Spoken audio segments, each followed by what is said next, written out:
ये नागपुर की वो पावन धरती, जिस धरती पे खड़े होकर बाबा साहब डॉक्टर अंबेडकर 14 अक्टूबर 1956 में ये कहते हैं कि जो धर्म तथागत बुद्ध ने बोध गया में प्राप्त किया था, मैं आज इस धरती पे उस धर्म की शरण में जा रहा हूं। ये वो धरती है और ये संबंध है बोध गया और दीक्षा भूमि नागपुर का।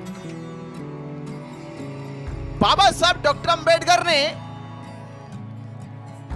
क्यों धर्म की दीक्षा ली, इसके लिए एक लाइन समझिएगा कि लूटी संस्कृति हमारी दासहीन बनाया था।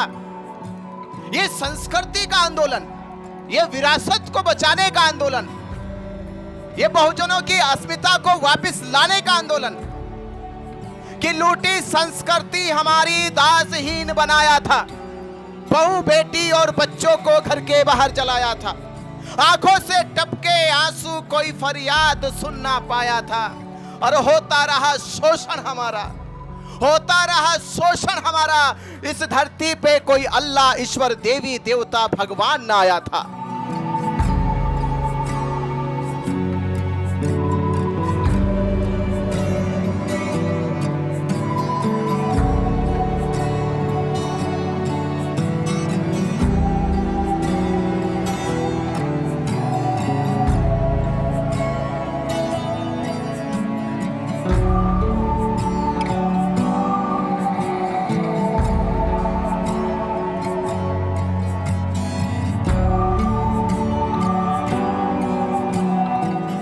महाकारुणिक सम्यक संबुद्ध चक्रवर्ती सम्राट अशोक, परम पूज्य बाबा साहब डॉक्टर अंबेडकर और नागपुर की दीक्षा भूमि पर आप सभी क्रांतिकारी धम्म उपासक धम्म मित्र, आप लोगों की ये जनसैलाब, आपकी भावना महाबोधि महाविहार को मुक्त कराने के लिए आपकी ये ऊर्जा, ये ताकत, ये जाहिर करती है कि आपने संकल्प कर लिया है, आपने निश्चय कर लिया है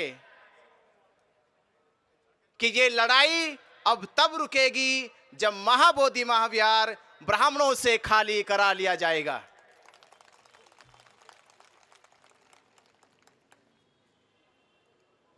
मैं बाबा साहब डॉक्टर अंबेडकर जी के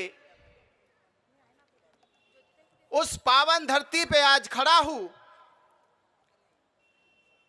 जिस धरती का इतिहास महाबोधि महाविहार से जुड़ा हुआ है। महाबोधि महाविहार वो पावन धरती है जिस धरती पे सिद्धार्थ गौतम संबोधि को प्राप्त करते हैं, धम्म की उपलब्धि प्राप्त करते हैं, संसार को धम्म का उदय, कल्याण मैत्री धम्म मिलता है। और परम पूज्य बाबा साहब डॉक्टर अंबेडकर, ये नागपुर की वो पावन धरती, जिस धरती पे खड़े होकर बाबा साहब डॉक्टर अंबेडकर 14 अक्टूबर 1956 में ये कहते हैं कि जो धर्म तथागत बुद्ध ने बोध गया में प्राप्त किया था, मैं आज इस धरती पे उस धर्म की शरण में जा रहा हूं। ये वो धरती है और ये संबंध है बोध गया और दीक्षा भूमि नागपुर का। बाबा साहब डॉक्टर अंबेडकर ने क्यों धर्म की दीक्षा ली, इसके लिए एक लाइन समझिएगा कि लूटी संस्कृति हमारी दासहीन बनाया था। ये संस्कृति का आंदोलन, ये विरासत को बचाने का आंदोलन, ये बहुजनों की अस्मिता को वापस लाने का आंदोलन, कि लूटी संस्कृति हमारी दासहीन बनाया था, बहू बेटी और बच्चों को घर के बाहर जलाया था, आंखों से टपके आंसू कोई फरियाद सुन ना पाया था, और होता रहा शोषण हमारा, होता रहा शोषण हमारा। इस धरती पे कोई अल्लाह ईश्वर देवी देवता भगवान ना आया था, कोई नहीं आया था। इस समाज में जब शोषण हो रहा था, जब इसकी अस्मिता को लूटा जा रहा था, जब इसकी विरासत पे कब्जा किया जा रहा था, तब कोई नहीं आया। कौन आया? किसने जन्म लिया? कि लिया जन्म भीम ने जगत में पढ़ लिख कर अनूठा ज्ञान पाया था। लिया जन्म भीम ने पढ़ लिख कर अनूठा ज्ञान पाया था और तोड़ मनवादी जंजीरों को इस देश के शोषित पीड़ित समाज को आजाद कराया था। क्यों आजाद कराया था? इसलिए आजाद कराया था कि आप जब आजाद हो जाओगे, मुक्त हो जाओगे, जब आप ये जान जाओगे कि अब मेरा गौरव, मेरा स्वाभिमान जग गया है, तो अपने स्वाभिमान जगे हुए जीवन में अपनी खोई हुई विरासत को वापस लाने के लिए, एक खोई हुई विरासत लाने के लिए, इस समाज का अगर अस्तित्व जिंदा रहेगा, इस देश में देश की पहचान अगर जिंदा रहेगी, ये मैं आपसे पूछ रहा हूं, अगर आपकी शिक्षा, आपके संस्कार, आपकी संस्कृति, आपकी सभ्यता अगर आप नहीं बचा सके, अगर आप नहीं बचा सके, तो आपके जीवन का अस्तित्व समझ लो मर चुका। अगर आप अपनी अस्मिता को नहीं बचा सके, अपनी शिक्षा को नहीं बचा सके, अपनी धरोहर को नहीं बचा सके, तो हमारे जीवन का अस्तित्व मर चुका है। इससे बड़ा हमारे जीवन में क्या आंदोलन होगा, क्या मकसद होगा, क्या उद्देश्य होगा कि आप उस पावन पवित्र धरती को, जिस धरती पे बुद्ध ने संबोधि को प्राप्त किया और पूरे संसार को दुख मुक्त करके निर्वाण के मार्ग पे ले चले, आज वो पावन धरती महाबोधि महाविहार ये जगे हुए समाज से गुहार लगा रही है कि मेरी अस्मिता को बचा लो, मेरी अस्मिता को बचा लो। 135 साल से लगातार वो पंडे पुरोहित महाबोधि महाविहार की गरिमा को, महाबोधि महाविहार के सम्मान को ये वर्षों से कलंकित करने का काम कर रहे, अतिक्रमण करने का काम कर रहे, और हम हाथ पे हाथ रखे देखे जा रहे, देखे जा रहे। ये कब तक चलेगा? कब तक हम देखेंगे? अरे आप याद करो, जब सिद्धार्थ गौतम कपिल वस्तु से निकले कि मैं एक ऐसे ज्ञान की खोज में निकल रहा हूं कि जब वो ज्ञान मुझे प्राप्त हो जाएगा, संसार के सदा सदा के दुख समाप्त हो जाएंगे। और जब सिद्धार्थ गौतम बुद्ध बने और 7 वर्षों के बाद कपिल वस्तु पहुंचे, तो कपिल वस्तु के लोगों ने सर झुकाकर पुष्पों की बौछार करी, पुष्प बिछाए गए और ये कहा गया कपिल वस्तुओं के सभी लोगों से कि आज सिद्धार्थ नहीं आ रहा है, आज सिद्धार्थ के बदले बुद्ध चले आ रहे हैं, क्योंकि जिस मकसद से गए थे वो मकसद पूरा हो गया है। तथागत बुद्ध ने यह रहस्य जान लिया है कि संसार में दुख है, दुख का कारण है, दुख कारण का निवारण है, और उस निवारण का ये मार्ग है। ये मार्ग को जानकर आए हैं, ये मार्ग हमारे जीवन के निर्वाण का मार्ग है। तो आप जब लोग जाओगे, महाबोधि महाविहार बचाओगे, तो आने वाली पीढ़ी, आने वाले आपके नस्ल के लोग कहेंगे ये वही लोग हैं, ये वही लोग हैं जो 12 फरवरी में 2025 में महाबोधि महाविहार को बचाने के लिए जो आंदोलन चलाया गया था, जो आंदोलन 135 साल से दुनिया का सबसे बड़ा आंदोलन, उस आंदोलन में इन सब लोगों की सहभागिता थी। ये वो हमारे वीर महापुरुष है जिन्होंने महाबोधि महाविहार को बचाया है। वो फक्र करेंगे, वो अपने ऊपर ये गौरव करेंगे कि आप उनके पूर्वज हैं, आप उनके महापुरुष हैं।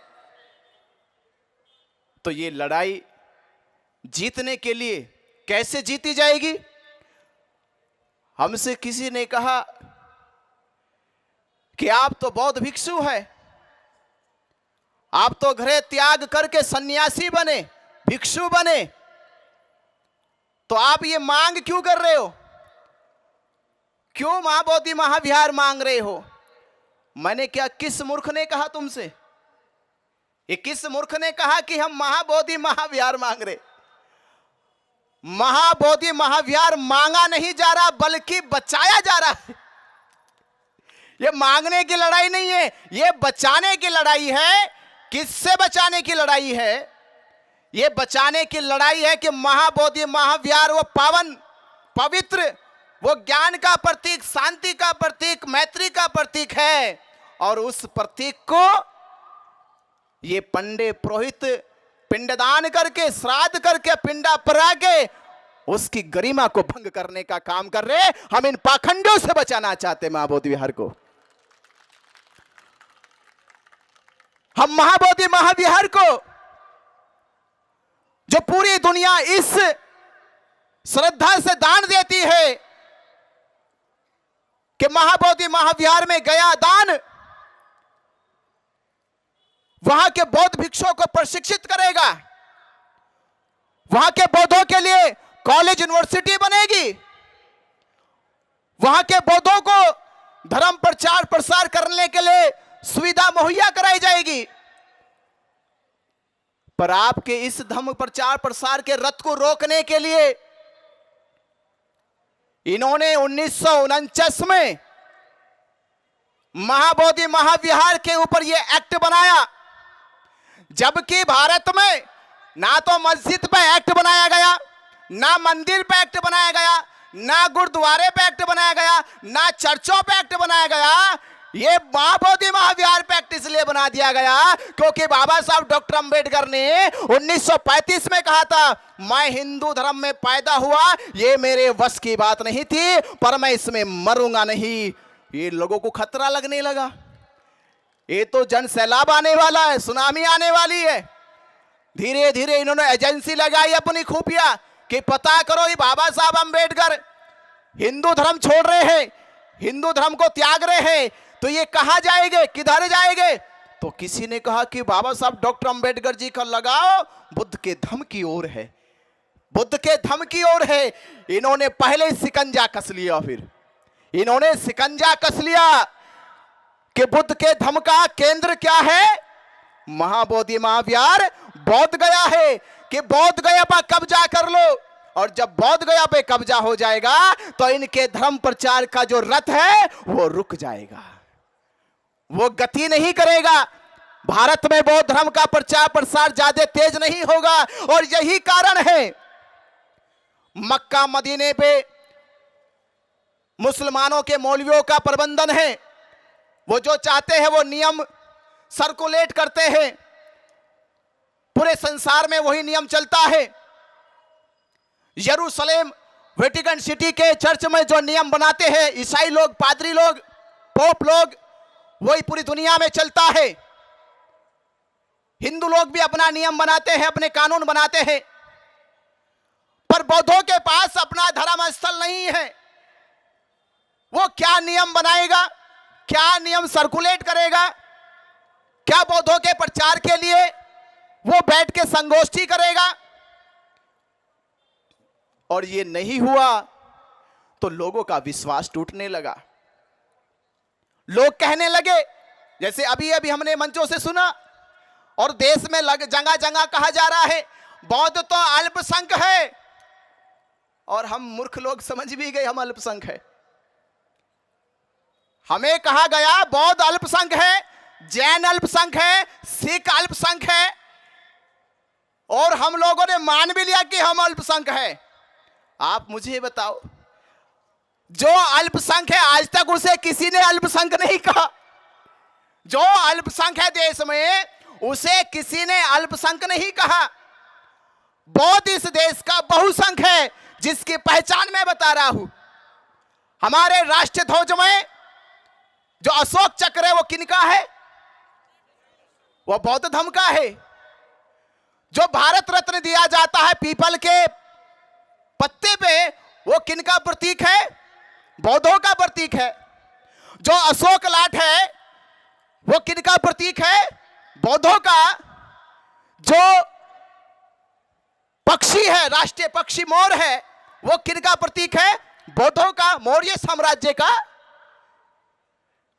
भारत की जो आइडेंटिटी है, भारत की जो पहचान है, और प्रधानमंत्री और कुंभ मेले में योगी आदित्यनाथ कह रहे कि जब तक बुद्ध रहेंगे तब तक भारत रहेगा। इसका मतलब यह है बुद्ध होना भारत है और भारत होना बुद्ध है। पूरा भारत बौद्धों की पहचान है और हम बौद्धों को समझा दिया आप अल्पसंख्यक है। अरे भारत ही बौद्धों की पहचान है, इसका मतलब यह है कि भारत में रहने वाला हर व्यक्ति बौद्ध है, क्योंकि भारत की पहचान बौद्ध है। तो भारत में रहने वाला हर एक व्यक्ति बौद्ध है। तो इस भारत का या इस दुनिया में अगर कोई बहुसंख्यक है तो वो बौद्ध है। और इस देश में जो अल्पसंख्यक है वो कौन है? अल्पसंख्यक कौन है? ये भारत जान नहीं पाया हमारा। इस देश में अल्पसंख्यक कौन है बोलो? शास्त्रों के आधार पे उनके वर्णों में लिखा ब्राह्मण, क्षत्रिय, वैश्य, शूद्र। तो उन चारों वर्णों में सबसे कम संख्या किनकी? तो अल्पसंख्यक कौन हुआ? जो हिंदू धर्म का वो ढोल पीटते घूमते हैं। तो हिंदू धर्म की जितनी जातियां हैं उन जातियों में सबसे कम संख्या किनकी? तो अल्पसंख्यक कौन हुआ? पर देश उसे आज तक अल्पसंख्यक नहीं कहा, क्योंकि उसने अपने आप को बचा लिया, सेफ जोन में लेकर चला गया। क्योंकि अगर भारत के लोग जान गए कि ब्राह्मण अल्पसंख्यक है तो फिर राम मंदिर में जो हिंदुओं के नाम पे उन्होंने कब्जा करा, हिंदुओं के नाम पे राम मंदिर पे कब्जा करा, और राम मंदिर का पुजारी कौन बन गया? ब्राह्मण बन गया। चंदे का पैसा ब्राह्मण खाएगा। और ये बीटीएमसी एक्ट भी, बीटीएमसी एक्ट में 4 हिंदुओं के तो जिक्र करा, पर हिंदू कौन? हिंदू कौन? हिंदू ब्राह्मण। इसका मतलब ब्राह्मण बड़ा चालाक आदमी है। वो हिंदुओं को आगे करके अपने अल्पसंख्यक अस्तित्व को बचा लेता है, और लगातार ये ऐसे हिंदुओं को जो एससी, एसटी, ओबीसी है उनका मूर्ख लंबे समय से, सदियों से बनाता रहा है, और उनके नाम पे मलाई और दान की लुटाई करता रहा है। पर अब ये बौद्ध समाज, 1949 का इतिहास कुछ और होगा। 1949 का इतिहास कुछ और होगा। भारत में बौद्ध गुमनाम होगा। इतिहास बदल गया है और आज का बौद्ध समाज जग गया है। आज का बौद्ध समाज जग गया है। विरासत उसकी है जो छीन के दफनाई गई है। अब ये बौद्ध समाज उस दफनाई गई विरासत को हाथों से नहीं, बातों से नहीं, ये सीने से भी छीन कर आपके ले लेगा। ये आपके सीने से भी आपके सामने से लेकर आएगा। आपने एक इतिहास सुना होगा कि एक बार एक जंग के लिए एक राजा को एक ऐसी फौज से लड़ना था जिस फौज का उस दुनिया में इतिहास लिखा गया कि उसने कभी हार नहीं मानी। तो एक राजा ने उनकी सेना से लड़ने का, अपनी सेना से वादा करा कि हम उससे लड़ेंगे, उसको हराएंगे, पर अपनी सेना को बताया नहीं, क्योंकि अगर बता दिया तो सेना डरना जाए, सेनापति डरना जाए। तो कहा कि हाँ, एक छोटा सा कोई मामूली सा कोई राजा है और वो बहुत अकड़ के चलता है, बड़ा गुमान करता है, अहंकार करता है, उसको हराना है। तो अपनी सेना को ले चल पड़े और ले गए। तो जहां लड़ने का युद्ध भूमि बनाई गई, वो युद्ध भूमि एक नदी पार करके जानी थी। तो नदी पार करी गई नाव से, और जब नदी पार की गई और नदी पार करके जब बोर्ड देखा तो उस बोर्ड पे लिखा था, दुनिया का सबसे खूंखार राजा के युद्ध भूमि में पहुंच गए हो, इसे हराना मुमकिन ही नहीं, नामुमकिन है। इसे हराना मुमकिन नहीं, नामुमकिन है। तो सारी सेना कहने लगी अपने राजा से, राजा हमको मरवाने के लिए यही क्यों लेके आए? हमको मरवाने के लिए कोई और जगह नहीं मिली आपको? राजा ने कहा अगर बचना चाहते तो चलो वापिस। तो जैसे वापिस चले तो राजा ने पहले जो नाव से आए थे वो नाव सब खोल के नदी में बहा दी थी। सारी नाव नदी में बहा गई।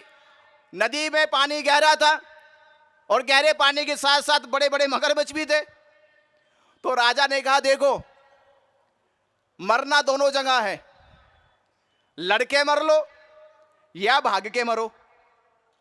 या तो लड़के मरो या पीछे पीठ दिखा के भाग के मरो, पर जो तुम्हें छोड़ने आए थे इस नदी के किनारे, जो तुम्हें इस नदी के किनारे छोड़ने आए थे, वो तो ये जय जयकार के नारे लगा रहे कि हमारी सेना बहुत बहादुर है, दुनिया के सबसे बड़े खूंखार राजा से लड़ने गई है, वो प्रतीक्षा कर रही है।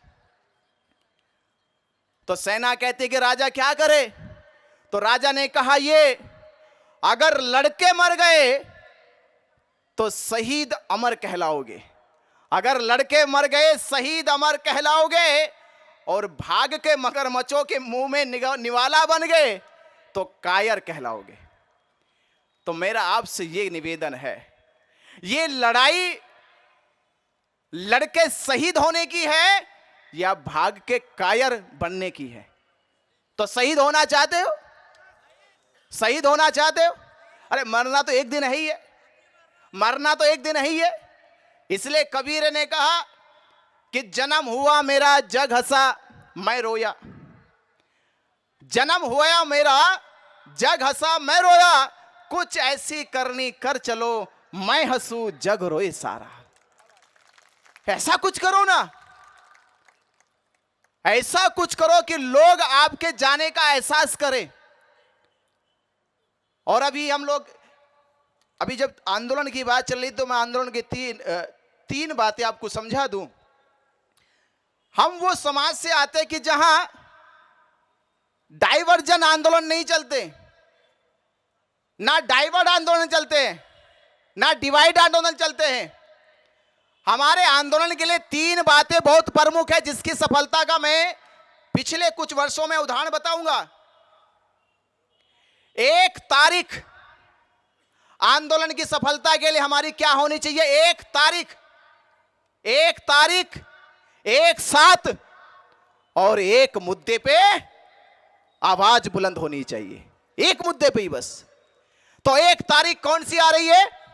किसको याद है? कौन सी तारीख? मतलब याद होगी सबको। कौन सी तारीख आ रही है? आंदोलन के परिवर्तन की और देश में इतिहास लिखने की तारीख कौन सी आ रही है?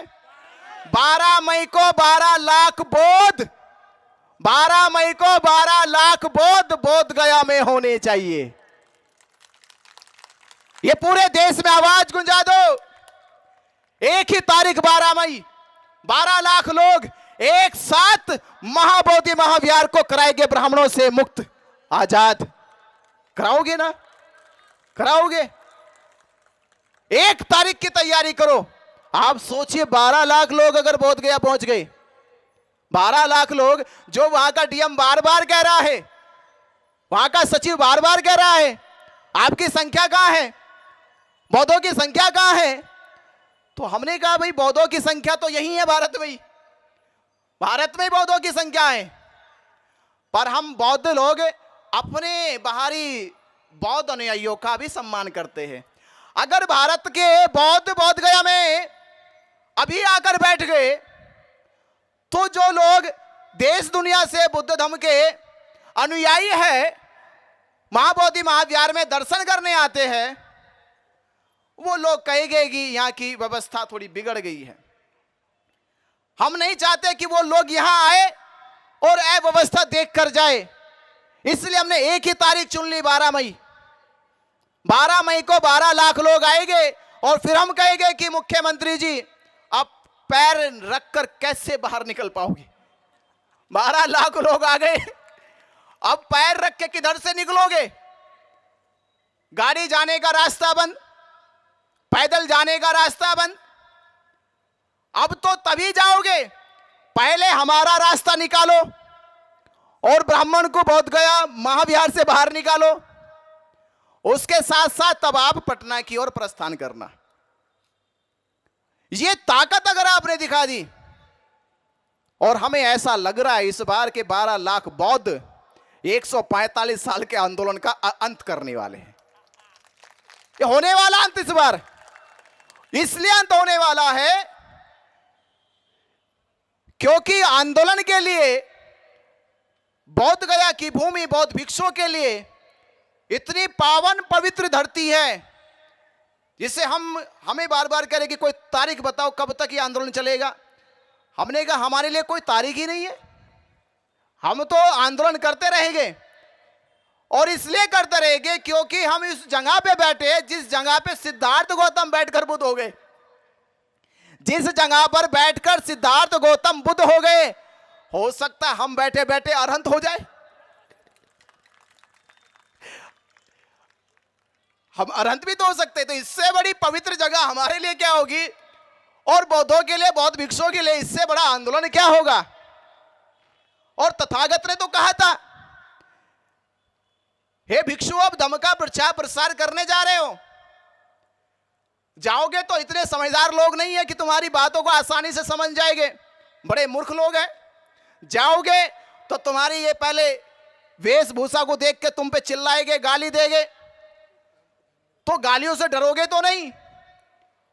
बोले कि तथागत आपने तो सिखाया है कि समुद्र बन जाओ, जो भी नदी आ जाए उसका अस्तित्व समाप्त कर दो। नदी का अस्तित्व तब तक है जब तक समुद्र के बाहर है, और जैसे वो समुद्र में गिर जाती है वो उसमें गुमनाम हो जाती है। तो हे तथागत हमें जो भी देगा वो इस काया में इस मन में समा जाएगा, ना किसी से राग रहेगा, ना किसी से द्वेष रहेगा, ना किसी से बैर रहेगा, ना किसी से नफरत रहेगी। सभी को क्षमा करते करते आगे अपने धर्म के प्रचार में बढ़ेंगे। तथागत कहते हैं अगर ये लोग और भी पागल हो गए, उन्होंने आपको दौड़ाना मारना शुरू कर दिया लाठी डंडे से, बोले तथागत हम मार से मारने से भी नहीं डरे, हम मार के मारने से नहीं डरे, मार भी हमारे प्रज्ञा के सामने नतमस्तक होके पराजित होकर वापस लौट आई, तो इनकी मार से हमारे ऊपर कोई प्रहार होने वाला नहीं है, कोई असर होने वाला नहीं है। तथागत ने कहा तो आखिरी और बात कहूंगा, अगर उन्होंने आपको जान से ही मार दिया, आपके प्राण ही ले लिए, तो बौद्ध भिक्षुओं ने कहा हे तथागत इस जीवन का उद्देश्य पूरा हो जाएगा। जन्म लेना है तो मरण निश्चित है, और मेरे जीवन का यह उद्देश्य था कि मैं धम्म के मार्ग पे चारिका करते करते धम्मवाणी को बोलते बोलते बुद्धवाणी को बोलते बोलते अगर मेरे प्राण चले जाए, ये प्राण जाने का मेरे जीवन का सबसे बड़ा लाभ ये होगा कि मैंने धम्म बोलते बोलते प्राणों को त्याग दिया है। धम्म बोलते बोलते, नहीं तो लोग हॉस्पिटल में रोते रोते त्याग देते हैं, तो मैं हॉस्पिटल में रोते रोते प्राण नहीं त्यागूंगा, मैं तड़पते तड़पते प्राण नहीं त्यागूंगा, मैं बुद्धवाणी बोलते हुए बुद्ध घोष करते हुए महाबोधि महाविहार को मुक्त करते करते अगर प्राण चले जाए तो इससे बड़ा मेरे जीवन में और निर्वाण क्या होगा। तो मैं आप इस कड़ी को हमें आगे बढ़ाना है, एक साथ एक तारीख और एक ही मुद्दा कि महाबोधि महाविहार मुक्त करो, बीटीएमसी एक्ट रद्द करो। Mahabodhi Mahavihara, Mahabodhi Mahavihara, Mahabodhi Mahavihara, BTMC act, BTMC act, BTMC act रद्द करो। बस यही मांग हमारी 12 मई को 12 लाख लोगों की एक साथ होनी चाहिए। आप जीत जाओगे, सचमुच कह रहा हूं कि जीत जाओगे। और इस आंदोलन को ऐसा आंदोलन बनाओ कि लोग आपसे इतिहास जब लिखे और कहे कि बौद्धों से बड़ा आंदोलन इस देश में किसी ने नहीं चलाया। मजबूत करो अपने आंदोलन को, हर एक तरह से मजबूत करो, ताकत के साथ लड़ो। निराशा से मत लड़ो कि निराशा से आंदोलन जीते जाएंगे। आंदोलन जीते जाएंगे पूरी ताकत से, पूरी शक्ति से, पूरे हौसले से, पूरे जज्बे से। कभी कभी आपका जज्बा ही सामने वाले को बिना लड़े हरा देता है। तो ऐसा जज्बा अपने अंदर पैदा कर दो कि दुश्मन आपके जज्बे को देखकर ही हार मान जाए और महाबोधि महाविहार को पहले ही खाली करके भाग जाए। तो आपकी ये तैयारी, और मैं हकीकत बात ये बता दूं कि महाराष्ट्र वो प्रदेश है, सच में ये मुझे अब समझ में आया कि महाराष्ट्र नाम क्यों रखा। ये तो चलो आप जानते, मैं और बड़ी बात बता रहा हूं कि महाराष्ट्र क्यों रखा, क्योंकि राष्ट्र होता है, बोले राष्ट्र के ये सारे 28-29 राज्य राष्ट्र है और इन सबके ऊपर, इन सबके ऊपर महाराष्ट्र है। तो महाराष्ट्र इसलिए सिद्ध कर दिया उन्होंने। पिछले आंदोलन में देखा हमने, जैसे इतिहास पढ़ा उतने तो हम बड़े नहीं थे, पहले देखा कि महाराष्ट्र के लोग ही आंदोलन चला रहे थे। और इस बार तो हमने आंखों से देख लिया कि महाबोधि महाविहार की लड़ाई 80% महाराष्ट्र के लोग लड़ रहे हैं। इसके लिए मैं तहे दिल से आप लोगों का बहुत बहुत साधुवाद, धन्यवाद करता हूं। सच में आप लोगों के भीतर बाबा साहब डॉक्टर अंबेडकर जी का स्वाभिमान जीवन जिंदा है। सच में आपने ये सच में भारत के और बुद्धिस्टों को और अंबेडकरवादियों को बता दिया कि वाकई महाराष्ट्र के बगैर कोई भी लड़ाई हम लोग जीत नहीं सकते। सच में आप लोग वीर हो, बाबा साहब के सच्चे सपूत और वीर हो। आपने सुना और हम यही फिर अपील करेंगे 12 मई को 12 मई को 12 लाख 12 मई को 12 मई को 12 मई को 12 लाख बोध गया होने चाहिए। जय भीम, नमो बुद्धाय।